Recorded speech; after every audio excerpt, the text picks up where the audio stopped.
ನಮಸ್ಕಾರ Karnataka. Government job ಬೇಕೆ?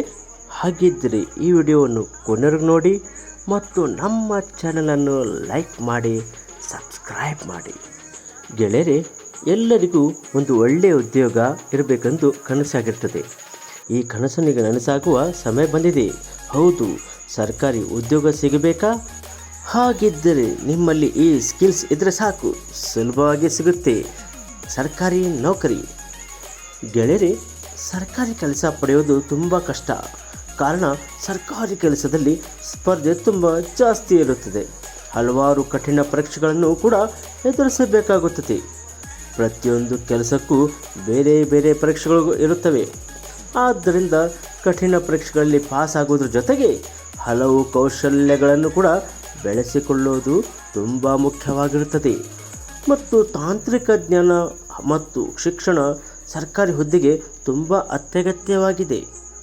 ಶಿಕ್ಷಣ, ಸಾಮಾನ್ಯ ಜ್ಞಾನದ ಜೊತೆಗೆ ಕೆಲವು ಕೌಶಲ್ಯಗಳನ್ನು ಬೆಳೆಸಿಕೊಂಡ್ರೆ ಸರ್ಕಾರಿ ಕೆಲಸದಲ್ಲಿ ಯಶಸ್ಸನ್ನು ಸಾಧಿಸಬಹುದು. ಮತ್ತು ನೀವು IAS, ಬ್ಯಾಂಕ್, ಸಾರ್ವಜನಿಕ ವಲಯದ ಕಂಪನಿಗಳು ಅಥವಾ ಪೊಲೀಸ್ ಇಲಾಖೆಯಲ್ಲಿ ಕೆಲಸ ಮಾಡಲು ಬಯಸಿದರೆ ಸರಿಯಾದ ಕೌಶಲ್ಯಗಳನ್ನು ಅರ್ಥ ಮಾಡಿಕೊಳ್ಳುವುದು ಮತ್ತು ಅದನ್ನು ಅಭಿವೃದ್ಧಿಪಡಿಸುವುದು ತುಂಬ ಮುಖ್ಯವಾಗಿರುತ್ತದೆ. ಇನ್ನು ಸರ್ಕಾರಿ ಕೆಲಸದಲ್ಲಿ ಉತ್ತಮ ಭವಿಷ್ಯ ರೂಪಿಸಿಕೊಳ್ಳಲು ನೀವು ಬೆಳೆಸಿಕೊಳ್ಳಬೇಕಾದ ಕೆಲವು ಮುಖ್ಯ ಕೌಶಲ್ಯಗಳು ಹೀಗಿವೆ. ಮೊದಲಿಗೆ ವಿಶ್ಲೇಷಣಾತ್ಮಕ ಮತ್ತು ಸಮಸ್ಯೆ ಪರಿಹಾರ. ಇದರಲ್ಲಿ ಸರ್ಕಾರಿ ಕೆಲಸದಲ್ಲಿ ಸಾಮಾಜಿಕ ಸಮಸ್ಯೆಗಳನ್ನು ಪರಿಹರಿಸುವುದು, ಸಂಪನ್ಮೂಲಗಳನ್ನು ನಿರ್ವಹಿಸುವುದು ಮತ್ತು ಹೊಸ ನೀತಿಗಳನ್ನು ಜಾರಿಗೆ ತರುವುದು ಇದರ ಮುಖ್ಯ ಕೆಲಸಗಳಾಗಿರ್ತವೆ. ಮತ್ತು ಸಮಸ್ಯೆಗಳನ್ನು ವಿಶ್ಲೇಷಿಸುವ ಮತ್ತು ಪರಿಹರಿಸುವ ಸಾಮರ್ಥ್ಯ ಇದ್ದರೆ ಸಾಕು, ನೈಜ ಸನ್ನಿವೇಶಗಳನ್ನು ಅರ್ಥ ಮಾಡಿಕೊಳ್ಳಬಹುದು ಮತ್ತು ಮಾಹಿತಿಯನ್ನು ವಿಶ್ಲೇಷಿಸಿ ಸರಿಯಾದ ನಿರ್ಧಾರ ತೆಗೆದುಕೊಳ್ಳಬಹುದು. ಉದಾಹರಣೆಗೆ ಹೇಳಬೇಕೆಂದರೆ, ಒಬ್ಬ ನಾಗರಿಕ ಸೇವಕನು ಜಿಲ್ಲೆಯ ಜನರ ಅಗತ್ಯಗಳನ್ನು ಅರ್ಥ ಮಾಡಿಕೊಳ್ಳಬೇಕು, ಸಂಪನ್ಮೂಲಗಳನ್ನು ಸರಿಯಾಗಿ ಹಂಚಬೇಕು, ನಿರುದ್ಯೋಗ ಮತ್ತು ಆರೋಗ್ಯ ಸಮಸ್ಯೆಗಳಂಥ ಸವಾಲುಗಳನ್ನು ಎದುರಿಸಲು ಪರಿಹಾರಗಳನ್ನು ಕಂಡುಹಿಡಿಯಬೇಕು. ಇದು ವಿಶ್ಲೇಷಣಾತ್ಮಕ ಮತ್ತು ಸಮಸ್ಯೆ ಪರಿಹಾರದ ಮೊದಲನೇ ಹಂತವಾಗಿದೆ. ಇನ್ನು ಎರಡನೆಯದು ಆಡಳಿತಾತ್ಮಕ ದಕ್ಷತೆ. ಇದರಲ್ಲಿ ನೀತಿಗಳನ್ನು ಸರಿಯಾಗಿ ಜಾರಿಗೆ ತರಲು, ಸರ್ಕಾರಿ ವ್ಯವಸ್ಥೆಗಳನ್ನು ಸಮರ್ಥವಾಗಿ ನಡೆಸಲು ಮತ್ತು ಎಲ್ಲ ಸೇವೆಗಳನ್ನು ಸಕಾಲದಲ್ಲಿ ಒದಗಿಸಲು ಆಡಳಿತಾತ್ಮಕ ದಕ್ಷತೆ ಬಹಳ ಮುಖ್ಯವಾಗಿರುತ್ತದೆ. ಉದಾಹರಣೆಗೆ ಹೇಳಬೇಕೆಂದರೆ, ಒಬ್ಬ ಜಿಲ್ಲಾಧಿಕಾರಿಗೆ ಅಭಿವೃದ್ಧಿ ಕಾರ್ಯಗಳನ್ನು ಸಮರ್ಥವಾಗಿ ನಿರ್ವಹಿಸಲು ಎಲ್ಲ ಇಲಾಖೆಗಳೊಂದಿಗೆ ಸಮನ್ವಯತೆಯಿಂದ ಕೆಲಸ ಮಾಡುವ ಅಗತ್ಯವಿದೆ. ಇದಕ್ಕಾಗಿ ಸಂಘಟನಾ ಕೌಶಲ್ಯ, ಕೆಲಸ ಹಂಚಿಕೆ ಮಾಡುವ ಸಾಮರ್ಥ್ಯ, ಒಂದೇ ಸಮಯದಲ್ಲಿ ಹಲವು ಕೆಲಸಗಳನ್ನು ನಿರ್ವಹಿಸುವ ಕೌಶಲ್ಯ ಮತ್ತು ಡಿಜಿಟಲ್ ತಂತ್ರಜ್ಞಾನ ಬಳಕೆಯು ಜ್ಞಾನ ಅಗತ್ಯವಾಗಿರುತ್ತದೆ.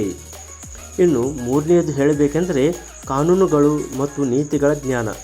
ಇದರಲ್ಲಿ ಪ್ರತಿಯೊಬ್ಬ ಸರ್ಕಾರಿ ನೌಕರನು ತಮ್ಮ ಕೆಲಸವನ್ನು ಸರಿಯಾಗಿ ನಿರ್ವಹಿಸಲು ಕಾನೂನು ಮತ್ತು ನೀತಿಗಳ ಬಗ್ಗೆ ತಿಳಿದಿರಬೇಕು.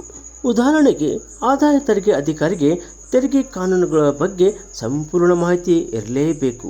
ಇದರಿಂದ ಅವರು ತೆರಿಗೆ ಸಂಗ್ರಹಿಸುವುದರ ಜೊತೆಗೆ ಜನರ ಪ್ರಶ್ನೆಗಳಿಗೆ ಕೂಡ ಉತ್ತರಿಸಬಹುದು. ಅದೇ ರೀತಿ ಪರಿಸರ ಅಧಿಕಾರಿಗೆ ಪರಿಸರ ಸಂರಕ್ಷಣಾ ಕಾನೂನುಗಳು ಮತ್ತು ನಿಯಮಗಳ ಬಗ್ಗೆ ತಿಳಿದಿರಬೇಕು. ಇದರಿಂದ ಅವರು ಪರಿಸರ ಸಂರಕ್ಷಣೆಗೆ ಕೆಲಸ ಮಾಡಬಹುದು.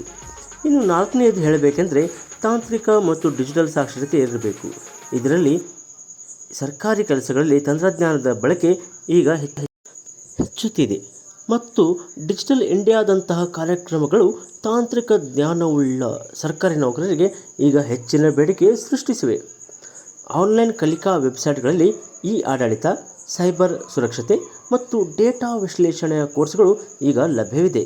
ಇವುಗಳನ್ನು ಕಲಿಯುವುದು ತುಂಬ ಒಳ್ಳೆಯದು.